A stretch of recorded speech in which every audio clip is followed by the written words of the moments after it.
This episode is brought to you by Progressive Insurance. Do you ever think about switching insurance companies to see if you could save some cash?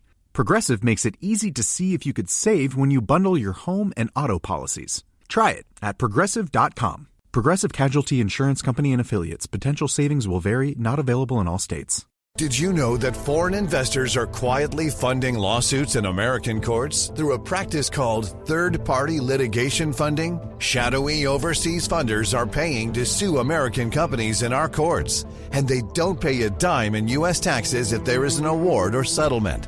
They profit tax-free from our legal system, while U.S. companies are tied up in court, and American families pay the price, to the tune of $5,000 a year. But there is a solution. A new proposal before Congress would close this loophole and ensure these foreign investors pay taxes, just like the actual plaintiffs have to.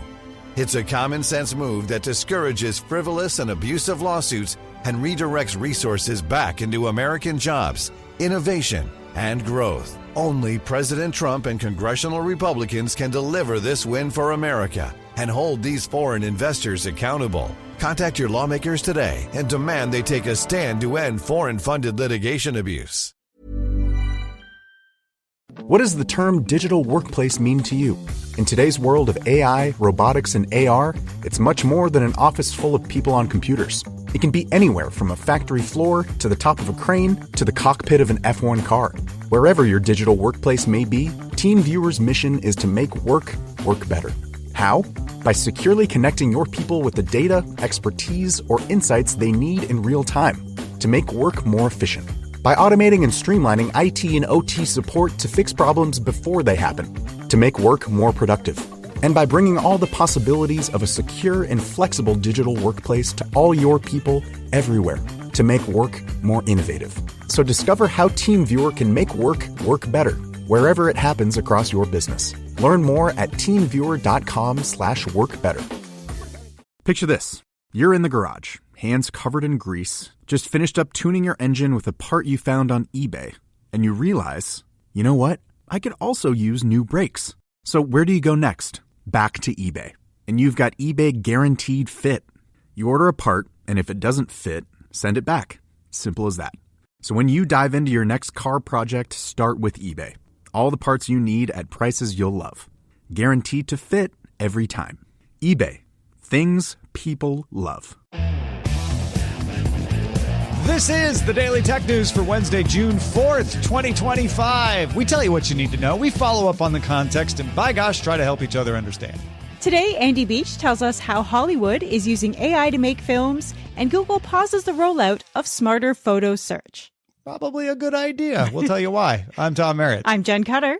Let's start with what you need to know with the big story. Google said it has paused its rollout of the Ask Photos feature of Google Photos. Product manager Jamie Aspinall wrote on X that it is, quote, not where it needs to be in terms of latency, quality, and UX. For those not in the know, that's user interface. He said that Google will ship an improved version in about 2 weeks, so it's not going to be paused for long. And I guess if it's rolled out to you, you get to keep it. That brings back the speed and recall of the original search is what he hopes to do in that 2-week pause. He was actually responding to complaints from a Roblox engineer, Youssef Ameri, and David Lieb. David Lieb co-founded Bump Tech, which became Google Photos. So he's essentially the co-founder of Google Photos. He no longer works at Google now, but these are not people unknown to Aspinall. Ask Photos uses Google's Gemini models to interpret natural language search queries. So the idea is that you could say something like, which ramen restaurants have I been to? And instead of just giving you all the pictures of ramen, it would only give you pictures of ramen at ramen restaurants, or even pictures of the outside of the ramen restaurant, because it would know what that was. It would not give you pictures of instant ramen you made at home. It was described at Google I/O in 2024 this way. Gemini's multimodal capabilities can help understand exactly what's happening in each photo and can even read text in the image if required. Ask Photos then crafts a helpful response and picks which photos and videos to return. Now, the keyword part of this is apparently working. It can actually read the text in the photos if you put it in quotes as a keyword search. It's the more natural language stuff that is laggy and doesn't always work as you want. It was launched in early access in September, so not everybody has it. You might have it since September, you might not, but apparently people have complained that it's slow and not always accurate. It's yet another example of how these tools are good, but maybe not always shipping product good. And Jen, the other thing that caught my eye about this story was the friendly exchange of the complaints that led to a reasonable admission and action. Yeah, like they were valid complaints. When it's not working, it's not working. They had asked what a lot of people like me ask was, how do I turn this off? Mm-hmm. And and immediately got a response. Now, of course, it does help when you all know each other, you're all in the same circle, and you all kind of know what you're talking about when it comes to tech products. So it didn't start as a very high animosity request. Yeah. And was dealt with as a non-high animosity request. And I think it was Lieb who said in a follow-up, he's like, it's always good when users complain. It means they care. What you don't want is silence, which is, of course, easy for him to say because he's not the product manager. But I get what he's saying. And it reminded me of the times that I've seen a reply on social networks and started to get my back up a little, at it, and then saw who it was from and was like, oh, well, they mean well, and totally changes your opinion of a criticism. And I think that's definitely what happened here. I'm not even sure where to go with that analysis, but I was like, I bet you get a different reaction from Aspinall if it's people he doesn't know complaining in the same way. Yes, and if you didn't already know him, you're not going to get a text about when it's fixed.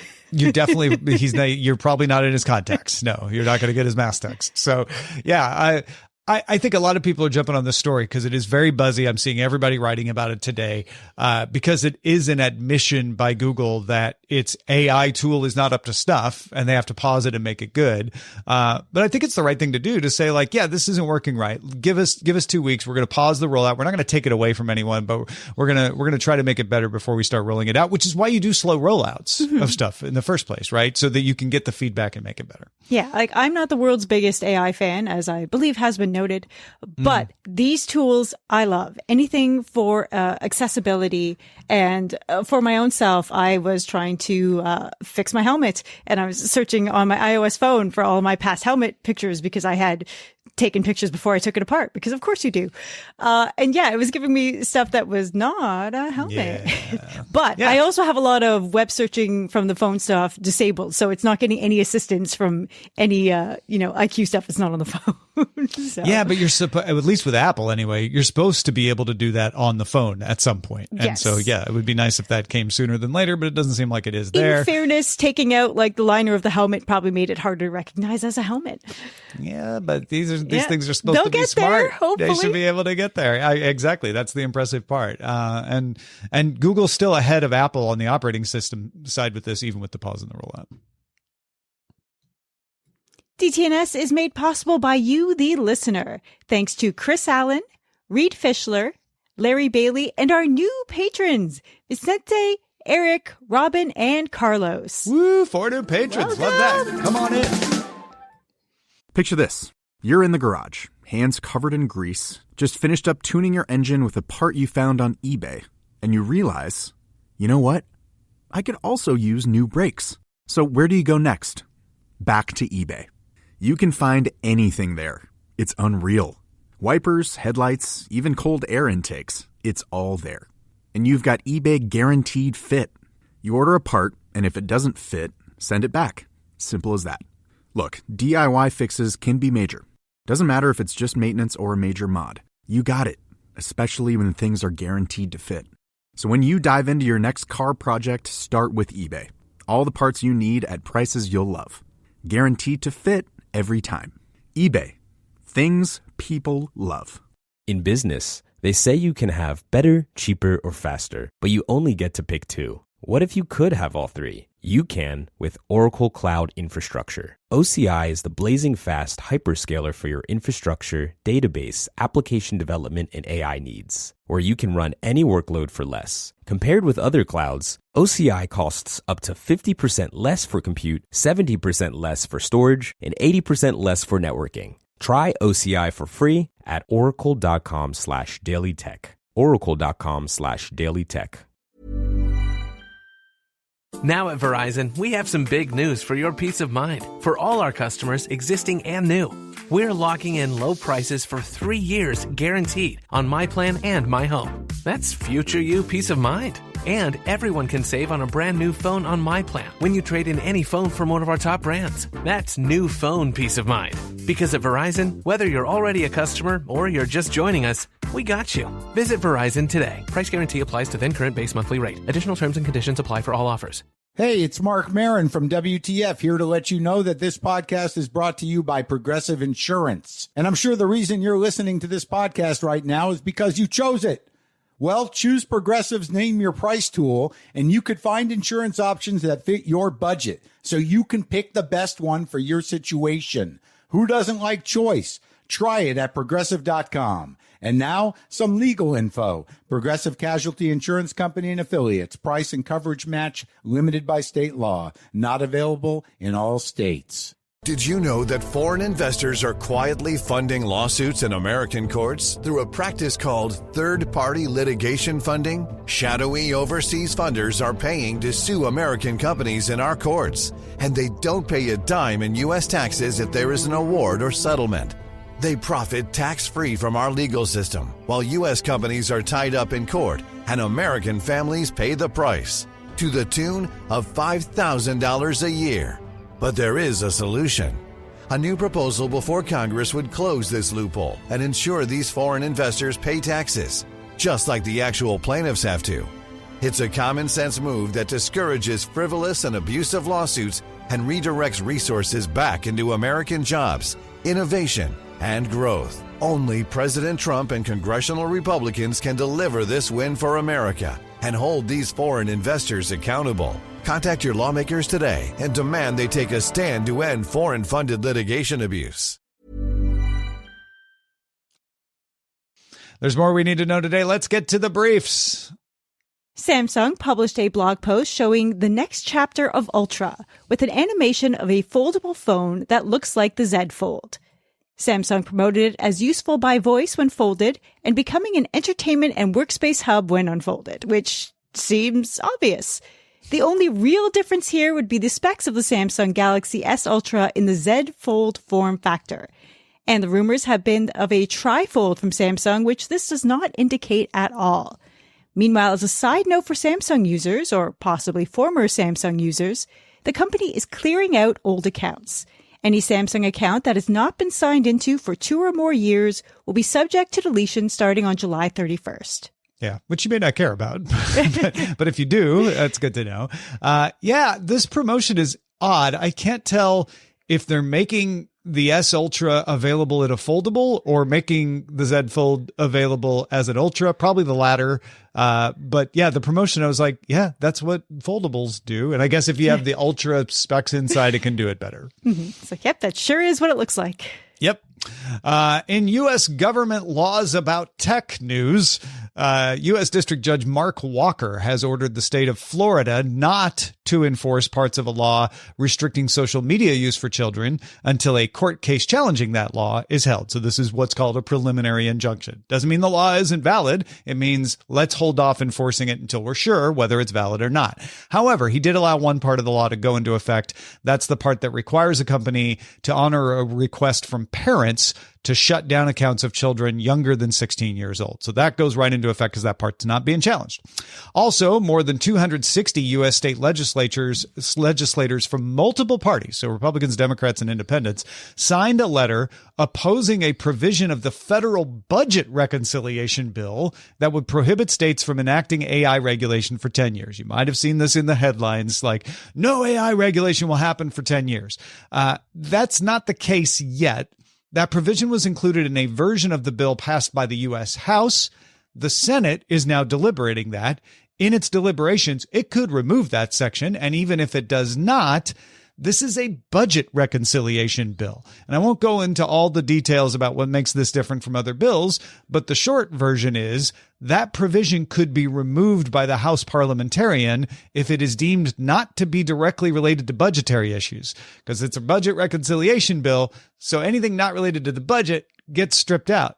And I don't know. I'm not a House parliamentarian, Jen, but feels like that's not related to the budget, at least to me. I feel strongly. And though I am not a teenager, I have talked to some parents of teenagers down in Florida, and the teenagers themselves are unconcerned about any possible laws, because they're like, we beat stuff before, we'll do it again. Like the past story of using photos of, say, Half-Life's G-Man to get through some authenticators. I feel like this will affect 10% of teenagers who just aren't motivated to try to get around it, right? Yeah. Wyze has launched its outdoor security camera called the Bulb Cam. It includes a smart bulb that can screw into an existing light bulb socket along with a camera. That way you can run a powered camera without having to run an electric line or go without an outdoor light. The bulb is an 800 lumen LED dimmable bulb and a 160-degree 2K camera with color night vision. It's $50, though you will need to buy a 256 gig SD card if you want local storage and a $20 a month Wyze subscription if you want cloud storage and motion alerts. I think this is a genius.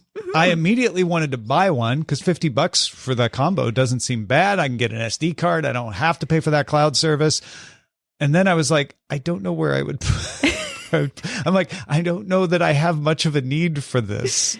I have a doorbell cam for watching people coming up to my door. That kind of covers all my outdoor surveillance. I guess I could put it in the backyard to just watch the dog. Yeah, I was going to say, like, mostly dog and making sure that there's no animals that you would need to be aware of keeping the dog away from creeping in. But a lot of people do need this, and I think this is a great way to do it because it means an easier installation. And we have outdoor motion-sensitive lights that would be able to work with this, which would be great. Cool. A few security updates for you. Qualcomm released patches Monday for 3 zero-day vulnerabilities discovered by Google's threat analysis group. Your device manager will deliver the patch, not Qualcomm, but you might want to be on the lookout for that. Google's threat intelligence group also warned of a phishing scam against Salesforce users. So if your company uses Salesforce, pay attention. Attackers have been calling employees, pretending to be IT support, and then convincing them, social engineering, to hand over credentials that they then use to steal data from the company's Salesforce installation. So beware of those kinds of calls. Finally, Microsoft is offering the 27 member states of the European Union free access to a new European security program. Among the benefits are increased AI-based threat intelligence sharing, strengthening security and resilience of government systems, and expanding efforts to disrupt and dismantle bad actors. Social engineering, the danger that never goes away, never goes out of style. That's one where awareness is a big help in preventing it from happening. Because if you don't know to be on the lookout, you could be more easily convinced that it's real than if you're like, wait, you're trying to get my Salesforce credentials? I heard about a social engineering thing. How do I know this is real? Computer scientists affiliated with Spain's MDIA networks, Radboud University in the Netherlands, and Belgium's KU Leuven discovered that Meta and Yandex were using their Android apps to monitor local host ports to gather web cookie data and help link users to browsing data. Localhost lets a device make requests to itself. By using this port, apps were able to evade privacy protections, which are focused on outbound network traffic. After the disclosure, Meta stopped sending data to localhost and largely removed the code. I didn't see anything about Yandex stopping this, but that's a Russian company now, so who knows what they're up to. I imagine this has got to violate some kind of Google provision, and Meta said the only thing they've said about it is, we are talking to Google about a misunderstanding about the blah, blah, blah, blah, blah. They have not admitted to this, but the code is gone, and I am one, if you've followed me throughout the years, who constantly is telling people, like, hold on, there might be a good reason of this. I've been in a company when they do something and everybody thinks it's malicious, but it's not. This is malicious. Okay. Good. That's where I was here coming to tell from. you, like, I cannot think of a good reason why you would go monitor localhost to get web cookies unless you're trying to circumvent privacy protection. So this is bad. And I think the signal that it's bad is that Meta's not commenting on it. If they had a reason or even a plausible reason why this would be legitimate, you'd see them saying that. They're not saying anything. 42 organizations led by Nokia are working on an unmanned aerial vehicle project to protect European critical civil infrastructure. Utilities and pipelines and cables and internet and all of that sort of thing. Other members of the project include defense firms. So that includes Safran, Leonardo, Saab. U.S. chip company NVIDIA is part of this. Among the members of the consortium are startups working on things like adding laser or radar sensors to the drones that are built by the defense companies, but you can add some additional sensors to give them some additional capabilities. Project is being funded in part by the EU's Chip Joint Undertaking program. And Nokia has been giving indications it would like to get into the defense space, so it's not a surprise that they're leading this. Yeah, I was mostly surprised to learn that Saab was in the defense industry as it became a whole big Canadian thing. It's like, well, why didn't we get stuff from them instead? And I was like, I had a friend at high school who drove a Saab. That's what I always think of. Yeah. Exactly. I had to borrow a car once that was a Saab convertible, which was honestly super fun to drive up and down the Gardiner. I enjoyed that car very much. And then I found out they're like Yamaha and make way more stuff than you think they do. Yeah. Now they're making drones. Look at that. China suspends exports of many rare earth minerals used in electronics in April, and now some European auto parts makers are suspending production. Mercedes-Benz is not affected by the shortage, but said it is talking to suppliers about building buffers to protect supply chains. BMW said some of its suppliers were affected, but it has not impacted BMW production yet. The situation is causing companies to look at alternative manufacturing methods, like motors that use less or no rare earths. BMW had developed a magnet-free electric motor for its EVs, for example. Companies are also looking to develop alternate supplies that do not rely on Chinese processing of the minerals, and the EU says it is continuing talks with China to ease the restrictions. Yeah, a lot of these are not found in China. They are deals that China has made with places like the Congo to get the rare earth minerals. Then they process them and make them available and sell them. And that's fairly typical. Ukraine does a lot of the processing of this as well, not nearly as much as China, though. And when the rare earth mineral restrictions were put in place, it was only a matter of time until you start seeing signs of it having an effect. This is the first sign. It's not shutting down car production, but this is the canary in the coal mine where you're like, oh, wait a minute. Some of the smaller producers are suspending production until this gets figured out. Somebody needs to figure this out sooner than later. Mm-hmm. I'm happy to see the figuring this out because I know like a lot of people made fun. I'm an F1 fan and a lot of people made fun of when they kind of launched a very quiet electric version. And you know what? Some of the tech to come out of that is super cool. I'm glad they did that because you need that push to get into the newer, cleaner tech. Yeah. And again, you're going to need rare earths to make the newer, cleaner tech, so, this is a problem. Not just, it's showing up in the auto industry first, which is interesting, but if it keeps going, it's going to show up in other industries. So this is probably going to get worked out, but it's definitely a huge piece of leverage, for China to hold over people. So we're going to keep looking for these signs of it increasing in its effect. ABBA's 80-year-old Bjorn Ulvaeus told South by Southwest London that he's writing a musical using AI tools. Now, I didn't see which tools he's using. I don't know if he mentioned it, but I didn't see any mention of it. He did say he's about 3/4 of the way through, and here's a quote. "It is like having another songwriter in the room with a huge reference frame. It is really an extension of your mind. You have access to things that you didn't think of before." Now, he also said, it's lousy at writing a whole song and very bad at lyrics. So he's not universally praising it. He says he used it to prompt him to think in different directions rather than to write things whole cloth. So it didn't replace him as a writer. He's using it as a way to inspire his creativity and mold his creativity. Here's the other part of this that's interesting. Ulvaeus is part of the International Confederation of Songwriters and Composers, and he's involved in the negotiations to ensure that music generators pay royalties to the original creators of music who are used to train the systems. So he's not giving companies a pass, but he's also not boycotting the tools. He's like, the tools are great. They're not great at everything. They're good at some things, and they should pay us for the training that they use to make the tools. But that doesn't mean the tools are bad. Anyway, I thought that was really interesting. Also, in related Hollywood meets AI news, AMC Networks, which has BBC America and AMC TV, has reached a deal with Runway to use Runway's generative tools to generate marketing images and help pre-visualize shows that have yet to be produced. So the idea there is if you're a showrunner, you can try out some ideas without having to shoot material. So it gives you a chance to do things you wouldn't have the budget to do otherwise. And of course, create a wider range of marketing materials and promos around stuff.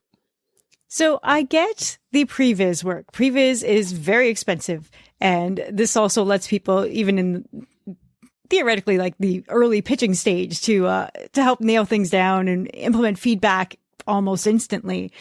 The marketing, though, we've seen some very not great stuff from Amazon Prime for shows that exist that have marketing materials and making terrible, terrible thumbnails. Yeah, you're going to have to be careful how you use this, but it's basically what Bjorn is saying. Is like, it would be wrong for me to have it try to write the whole song, but if I use it right, it actually speeds up my creativity. So what you saw with those thumbnails was like, yeah, that's the bad way to do it. Yeah. But it can still speed up generation and allow you to create wider marketing materials if you don't let it get out of hand, and you look at the thumbnail and go, yes, that one's good. No, that one's not. Yeah, I liked the ABBA approach to, I'm using it as a sounding board because he's probably like other creative people who don't necessarily work at the other hours that their co-writers want to be awake for. So you have something to bounce off of, but you're still the one doing the work. And to me, that is important. And I love that he seemed very enthusiastic about it while also not compromising in the saying, oh, yeah, no, they need to pay us, but it's a good tool. I thought that was a really interesting take. You don't see that often. Also, this goes to show that old people can absolutely learn new tech. Oh, right. Yeah. I was like, I love that he's getting into this and I hope I'm that able to do that when I'm 80 years old, too. Yeah, and do contract negotiations. Man, better than Absolutely. I am right now. Those are the essentials for today. Let's dive a little deeper into another topic. Natasha Lyonne has ventured into AI filmmaking with Uncanny Valley, a sci-fi project blending human creativity and generative AI to explore virtual reality's impact on identity. Andy Beach tells us more. Andy, thanks again for joining us, especially because you brought a story with one of my favorite actors. Probably people know her most from Orange is the New Black or maybe Poker Face on Peacock. But tell us what Natasha Lyonne is up to here. Yeah, I absolutely love her too. Natasha Lyonne has recently announced that she's working with, I want to get the name right, Britt Marling, and collaborating with technologist Jaron Lanier to create a new independent film. It's called Uncanny Valley, and it really tells the story of a teenage girl whose world and life is shaped by this augmented reality game. So within the film, while the film itself is not an AR or VR piece, you're going to be going in and out of that world and that environment a lot. And for those scenes, they are working very specifically with an ethically sourced generative AI model called Mary from a company, Moon Valley. And so this got a lot of buzz this week, I think in part because Poker Face is back on the air, but also because this really hits into a lot of areas we're talking about. It's the use of generative AI in a mainstream film, even though this is an independent production, but it brings up that fact that everything that went into creating Moon Valley's model Mary was licensed and has traceability and is ethically sourced. And this is the sort of the convergence of a lot of conversations of what we talk about in this current age of AI.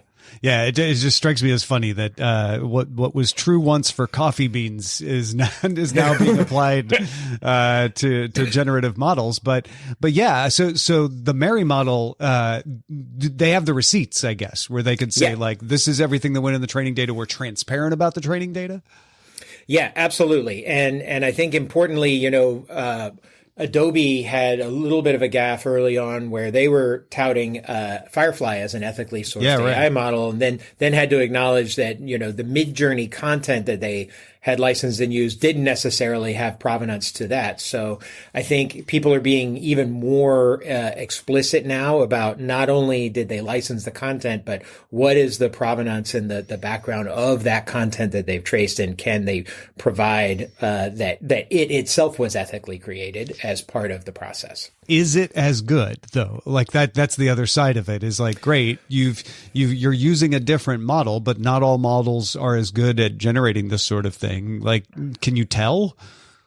Yeah, it's interesting. And in this case, I'm not sure that it matters, because it is, and I'll be honest, I haven't gotten a chance to play with the Merritt model yet. So I don't know the answer of what the quality is, but given that it's playing a role of being the sort of the augmented reality pieces of a game that even is supposed to be from sort of the a little bit in the past, I think they get a little bit of a pass on what that quality is. So it's probably good enough for the scenario they're using it in.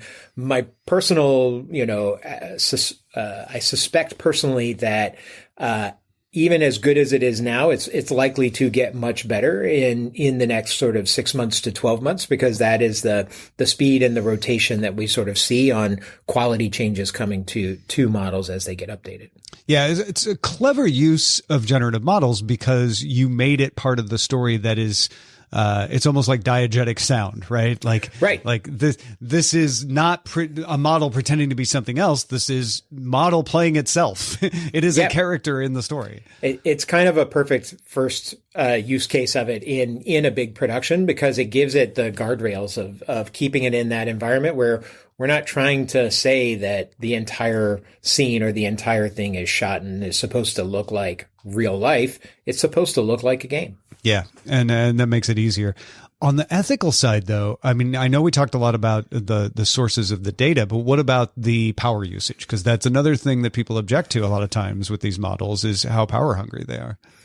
Yeah, absolutely. And, I think that ultimately becomes the issue primarily for the cloud that is storing it. And this is a thing that both Google, Oracle, Microsoft, and AWS have all made commitments to being carbon neutral by certain dates. Generally, they're all at a sort of 2030 timeline.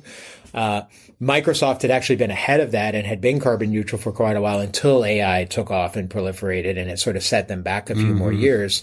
I know from my time at Microsoft that they also have publicly announced future dates where they plan to be carbon positive as well, actually putting back to the community. So I think it will have to be the platforms and the data centers that really focus on pushing for that. But we do need people talking about this, and we need groups pushing for the sustainability and the green side of AI, because it's going to be critical to help get it to the scale that we want at the sort of at the environmental costs that we are comfortable with. Yeah. Is this really precedent setting? I mean, it is on guardrails. It is an independent picture. Like, how much do you think this ends up having an effect on future productions? I can guarantee you there's a lot of places in Hollywood that are going to be watching this. You're absolutely right. It's a safe first test. It's the trial balloon that people are putting up. But I bet a lot of people watch it, and I bet we see, based on the success of this, more and more productions look for ways to integrate it in a clever way. Yeah. And it is in production, right? So it's not like, where can I see it? We got to wait for them to make it, and then they'll let us know where it ends up and where you can see it. Andy, thank you so much for bringing this to us. I appreciate it. Thanks, Tom. And if folks want to find out more about what you do, where should they go? Yeah, I'm always looking for stories like this around the convergence of media technology and AI, and you can read about it on my Substack, which is abeach.substack.com. If you got thoughts on any of this, join our conversation on Discord. You can get into the DTNS Discord by linking to a Patreon account at patreon.com/DTNS. Picture this. You're in the garage, hands covered in grease, just finished up tuning your engine with a part you found on eBay. And you realize, you know what? I could also use new brakes. So where do you go next? Back to eBay. You can find anything there. It's unreal. Wipers, headlights, even cold air intakes. It's all there. And you've got eBay Guaranteed Fit. You order a part, and if it doesn't fit, send it back. Simple as that. Look, DIY fixes can be major. Doesn't matter if it's just maintenance or a major mod. You got it, especially when things are guaranteed to fit. So when you dive into your next car project, start with eBay. All the parts you need at prices you'll love. Guaranteed to fit every time. eBay. Things people love. The new McCrispy Strip is here. Dip approved by ketchup, tangy barbecue, honey mustard, Sprite, McFlurry, Big Mac sauce, double dipped in buffalo and ranch, more ranch, and creamy chili McCrispy Strip Dip. Now at McDonald's. Ba-da-ba-ba-ba. We end every episode of DTNS with some shared wisdom. Today, RW is responding to Dr. Nikki's report Tuesday about infrared contact lenses. Yeah, I think this is emblematic of a lot of people's reaction. RW writes, as a contact lens wearer, wow. As a contact lens wearer, oh no, another expense. But he did add, thank you, Dr. N, for being on the case. Yeah, I've got teammates who play in contact lenses, and so I hear their gripes about all of this, and I'm still impressed that anyone can stick stuff in their eye. I can't do it. You know what? I'm sure if I had to someday, I would be able to do it, but I only need the glasses mostly for reading, so I've never taken the jump to contact lenses. Infrared, though, is kind of cool. Yeah, I don't know if I want to learn to stick my fingers in my eyes for it, though. Just saying. So what are you thinking about? Have you got some insight into a story? Please share it with us over at feedback@dailytechnewsshow.com. Big thanks to Andy Beach and RW for contributing to today's show. Thank you for being along for Daily Tech News Show. And good news, if you want to keep up on music news, Daily Music Headlines now available as an Amazon Flash briefing. Add it to your Echo or Show today. Talk to you soon.